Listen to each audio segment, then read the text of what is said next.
Kindness is invincible, but only when it's sincere, with no hypocrisy or faking. For what can even the most malicious person do if you keep showing kindness, and if given the chance, you gently point out where they went wrong, right as they are trying to harm you? Every day, we encounter people whose behavior leaves us baffled, hurt, or angry. They cut in line, speak disrespectfully, take credit for others' work, or manipulate situations for personal gain. These actions often stem from a self-centeredness that resembles narcissism. When faced with such behaviors, our natural reactions might range from anger and resentment to plotting revenge or lamenting the unfairness of it all. But do these responses ever truly resolve the problem or bring us peace? The ancient philosophy of Stoicism offers a radically different approach, one of resilience, self-mastery, and sincere kindness. To better understand how to handle narcissistic tendencies, whether in others or even in ourselves, it's worth exploring the Stoic mindset. The Stoics, including Marcus Aurelius, Epictetus, and Seneca, emphasized personal responsibility and virtue as pathways to tranquility. Their teachings reveal how to confront selfishness and rudeness without compromising our own character. One of the first lessons Stoicism teaches is not to take rude or selfish behavior personally.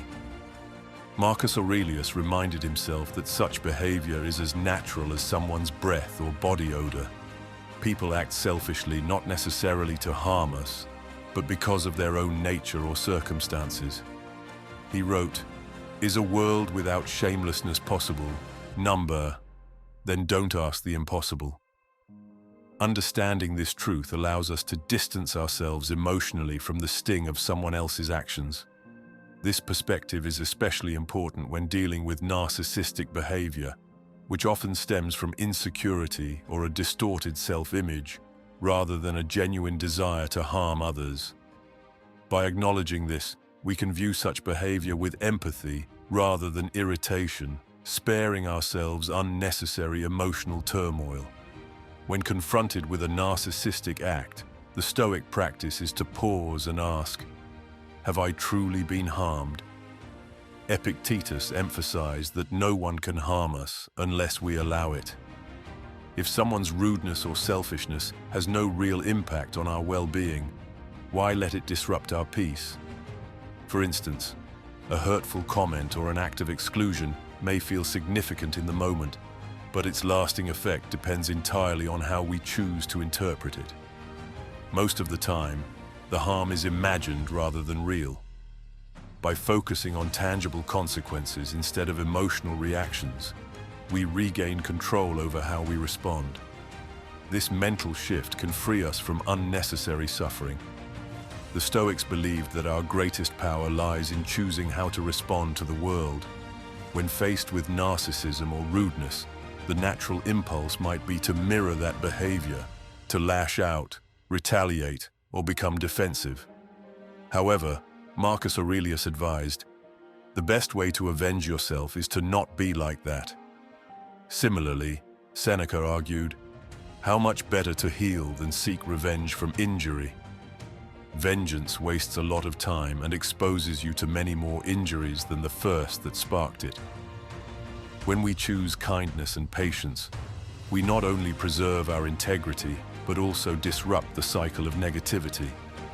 Responding to selfishness with generosity or to rudeness with politeness can have a transformative effect.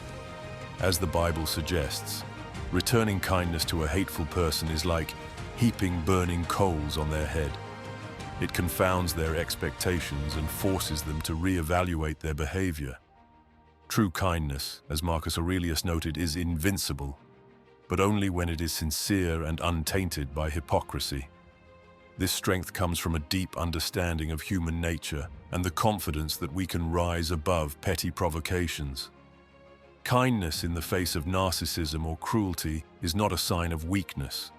Rather, it demonstrates emotional resilience and self-mastery. It's important to remember that most narcissistic or rude behavior is a mask for inner struggles. People who act selfishly or hurtfully often do so out of fear, insecurity, or a need for validation. Recognizing this doesn't excuse their behavior, but it does help us respond from a place of strength and compassion rather than anger or spite. The Stoic approach to narcissism isn't just theoretical. It offers practical steps for navigating difficult interactions. Pause and reflect. Before reacting to someone's selfish behavior, take a moment to breathe and assess the situation objectively. Ask yourself whether their actions truly harm you, or if your emotional response is amplifying the perceived harm. Focus on your virtue. Commit to acting with integrity, no matter how others behave. Remember Marcus's advice. If it is not right, do not do it. If it is not true, do not say it. Let your actions reflect your values, not someone else's shortcomings. Practice empathy. Try to understand the motivations behind narcissistic behavior. This doesn't mean condoning it, but recognizing its roots can help you respond with compassion rather than frustration. Set boundaries. While kindness is essential, it's also important to protect your own well-being. Stoicism doesn't advocate for enduring abuse or exploitation. Learn to assert yourself calmly and firmly when necessary. Choose your battles. Not every instance of rudeness or selfishness requires a response. Sometimes the best course of action is to simply let it go and move on. Ultimately, the Stoic approach to narcissism teaches us to focus on what we can control: our own thoughts, actions, and attitudes. By refusing to let others' selfishness dictate our behavior, we reclaim our power and set an example of dignity and virtue. As Marcus Aurelius wrote, "You can hold your breath until you're blue in the face, and they're going to keep on doing it." The choice, then, is not to change others, but to rise above their actions. In a world where narcissism and rudeness often go unchecked, responding with sincerity, strength, and kindness can feel revolutionary. It's a practice that not only preserves our peace of mind, but also has the potential to inspire change in others. The ancient Stoics knew this, and their wisdom remains as relevant today as ever. Let us strive to embody their teachings, becoming examples of resilience and virtue in an imperfect world.